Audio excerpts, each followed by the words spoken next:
Oke, kronologis awal, jadi pada tanggal 23 November kebenaran aku itu ada preskon juga karena aku ditunjuk sebagai promotor aku ditunjuk sebagai promotor Combat Fighter Sport Indonesia dan aku satu-satunya selebriti wanita yang dipilih untuk menjadi promotor untuk tinju, kickboxing, pencak silat, judo,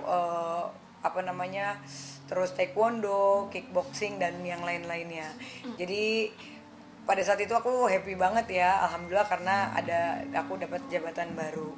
Tiba-tiba pada saat habis preskon itu jam 4, karena aku masih banyak meeting dengan klien juga, jadi aku baru keluar dari Kopi Brook yang bertepatan di Tebet.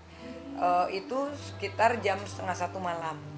Nah, ketika aku jalan ke mobil, padahal aku parkir mungkin cuma 50 meter di samping kafe, ya kan. Tahu-tahu aku ngelihat kaca mobilku ini sudah pecah di bagian belakang sebelah kiri gitu. Tadinya aku kayak mimpi karena ya bukan apa, mobilku kan mobil Eropa ya, dimana kalau ya kacanya tebel gitu kan, tapi mungkin kan zaman sekarang mau mobil apa juga ya emang udah canggih-canggih kan maling-malingnya kan, jadi ya pakai apapun pasti hancur gitu. Dan ketika aku lihat ternyata ada tas aku jadi kaca itu yang dipecahin kaca kiri belakang, nah tas itu bertepatan di kaca sebelah kanan. Nah, yang aku heran kok orang di sini nggak ada yang aware ya, nggak ada yang melihat. Sampai aku juga panggil tukang parkirnya, nih gimana ceritanya gitu, karena kan di sini tepatnya kan di pinggir jalan raya banget dan ramai orang banget. Aku nggak tahu kejadiannya, entah itu dari habis maghrib, entah itu jam 8, jam 9, aku nggak tahu kan. Dan ini lalu lalang orang gitu, jadi sebenarnya apakah ini kelalaian juga si tukang parkir ya kan, yang memang kurang kontrol ya, atau memang di sini udah dijadikan lahan untuk modus pencurian kan gitu. Tasnya diambil berarti? Tasnya diambil, hilang. Tasnya sih mereknya Calvin Klein ya, mungkin nggak seberapa, cuman isinya untungnya karena aku setiap hari itu bawa tas itu nyiapin baju untuk olahraga. Jadi isinya perlengkapan olahraga, dari baju sport, celana sport, sampai pakaian dalam, sampai suplemen, sampai parfum gitu, sekitar untuk olahraga aja sih untungnya. Tapi paling enggak kan shock juga ya kan, karena ya satu kaca juga udah pecah ya kan. Untung aku asuransi sih, all risk gitu ya, mudah-mudahan nanti di cover gitu kan. Cuman kayak kok gini banget gitu ya. Dan ternyata setelah aku banyak bicara juga di sini, ternyata dari minggu lalu pun juga ada kejadian yang sama gitu loh. Pada saat bola ya kan, Argentina melawan Prancis di minggu lalu, ternyata ada mobil orang juga yang sama gitu kejadiannya, yang kacanya pun dipecahin, tapi katanya sih nggak ada yang hilang ya, aku nggak paham juga gitu apakah benar nggak ada yang hilang atau apa. Yang jelas pihak dari orang itu sudah melaporkan juga ke Polsek Tebet, cuman sampai saat ini katanya sih belum ada tindak lanjut. Akhirnya ngobrol-ngobrol, aku bilang kan, terus di sini gimana, ada CCTV nggak gitu.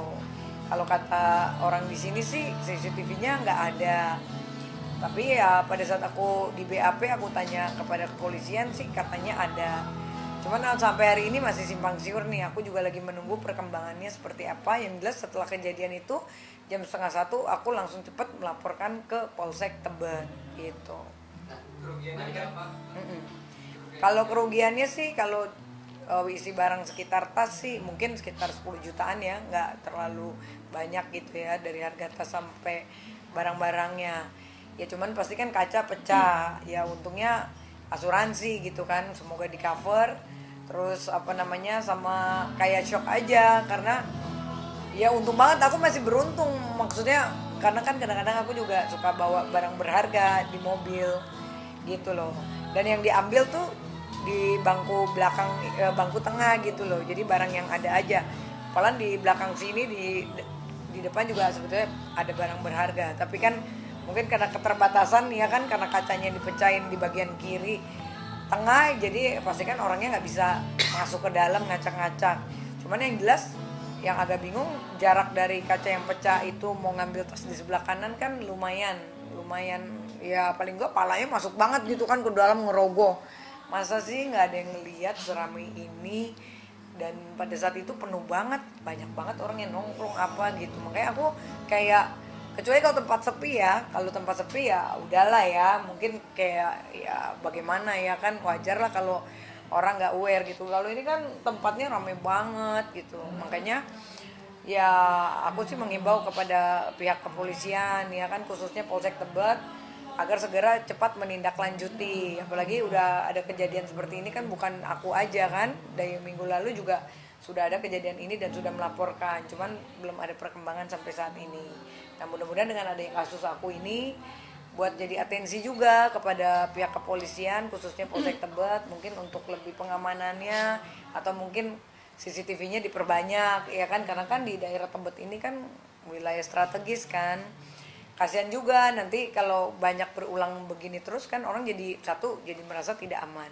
Kedua, kasihan juga kan nanti berdampak ke nama kafenya. Padahal kan bukan kafenya yang kurang pengamanan, tapi ya paling tidak kan jadi orang jadi kayak gue jadi trauma nggak nyaman gitu. Kebenaran kan kafe punya teman sendiri lagi ya kan, jadi kan nggak ada urusan dengan kafenya, tapi mungkin lebih kepada pihak kepolisian untuk lebih detail lagi ya kan pengamanannya, khususnya di daerah Tebet ini gitu.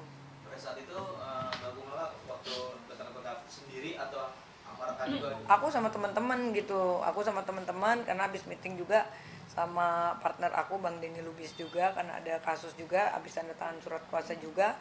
Sorenya juga aku preskon untuk aku dipilih jadi promotor Combat Sport Fighter Indonesia.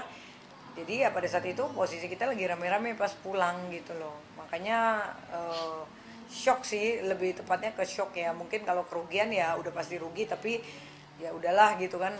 Kayak kemarin juga kalung aku juga apa kabarnya, sampai saat ini juga dari Polsek Lapangan Banteng juga masih SP2HP aja gitu kan, masih belum ada kejelasan sampai saat ini. Pelan aku dimalingnya udah beberapa bulan yang lalu, ya udah aja gitu kan.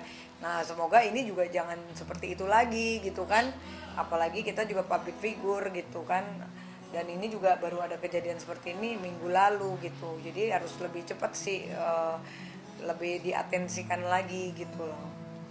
Keterangan dari pihak parkirnya gimana? Ya kata tukang parkirnya, saya sih ini, karena tukang parkirnya juga di sini cuma satu, Bo, ya kan. Saya sih nggak dengar katanya gitu kan. Sampai aku juga sempet agak kecewa ya. Aku agak, kenapa sih Pak, masa Bapak nggak dengar gitu loh.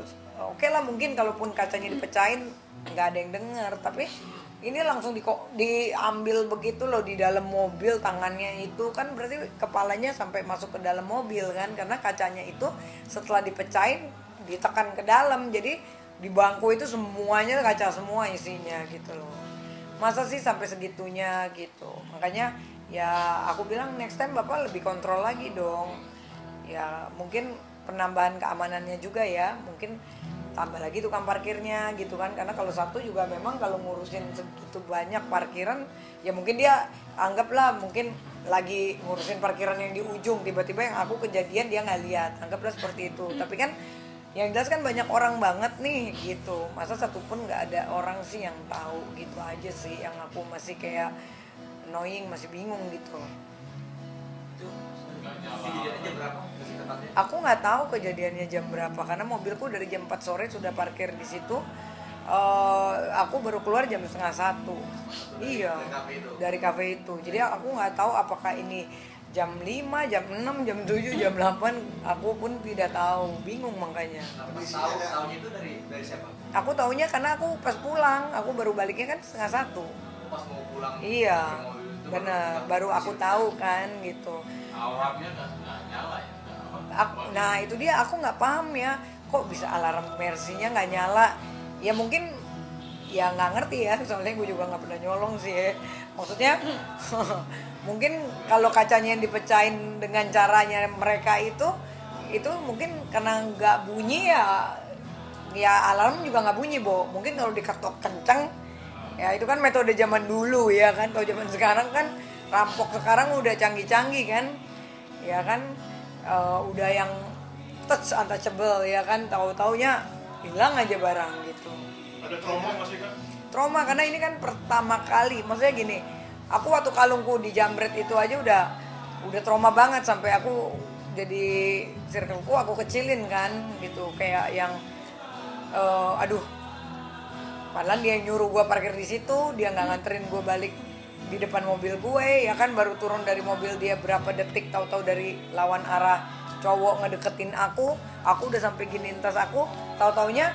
Dan aku itu kan waktu itu kalungku besar itu kan aku nggak pakai baju yang terlalu terbuka gitu kan, tapi kok itu yang diambil, jadi kan memang udah berencana, tapi sampai saat ini kan udah laporan juga ya nothing gitu loh.